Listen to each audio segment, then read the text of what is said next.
Hi everyone.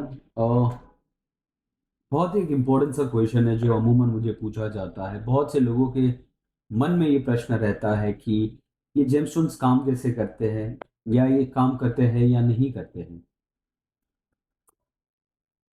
Science जिसे आप मैं कोई जुटला नहीं सकता, उसके तहत एक समझ आपको मैं देना चाहूंगा कि दुनिया के हर कोने और हर जगह में एक प्रकार की सॉइल होती है। उस सॉइल की एक फर्टिलिटी क्वालिटी होती है।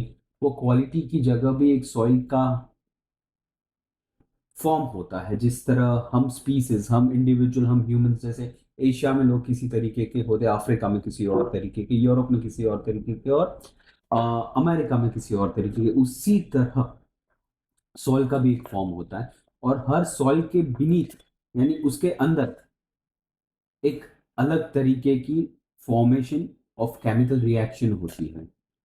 और वो सारी चीजें जब मिलके अर्थ मैग्नेटिक फील्ड्स, हमारे शरीर में भी एक मैग्नेटिक फील्ड है जो हर दम चलती रहती है, वो ऊर्जा उससे उत्पन्न होती है। उसी तरह ये जब सब संक्रमण करते हैं एक दूसरे के साथ, तब मिलियंस ऑफ ईयर्स यानी लाखों करोड़ों वर्षों में जेमस्टोन्स के फॉर्मेशन होते हैं। जैसे for an example 9 lakh years लगते हैं रूबीज को फॉर्म होने के लिए, ये आपके समझ के लिए है। और उसी तरह दूसरे जेमस्टोन्स के लिए दूसरे साल लगते हैं। और जब वो बन के बाहर आते हैं, तो जब हमारी प्लानिटरी पोजीशन के तहत हमें जो भी जेमस्टोन पहनने के लिए कहा जाता है, वो उस मैग्नेटिक फील्ड की पावर के साथ जब बाहर आया है, वो हमारी बॉडी की मैग्नेटिक फील्ड के साथ एक ऊर्जा डेवलप करता है।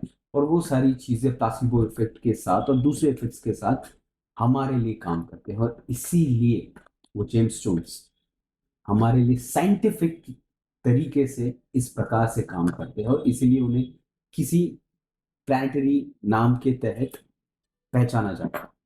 सो ऐसे ही इंफॉर्मेटिव वीडियोस के लिए भी आप रह सकते हो, और डिफिकल्ट से डिफिकल्ट क्वेश्चंस आप ऋषभ जैन को थ्रो कर सकते हो। Thank you so much.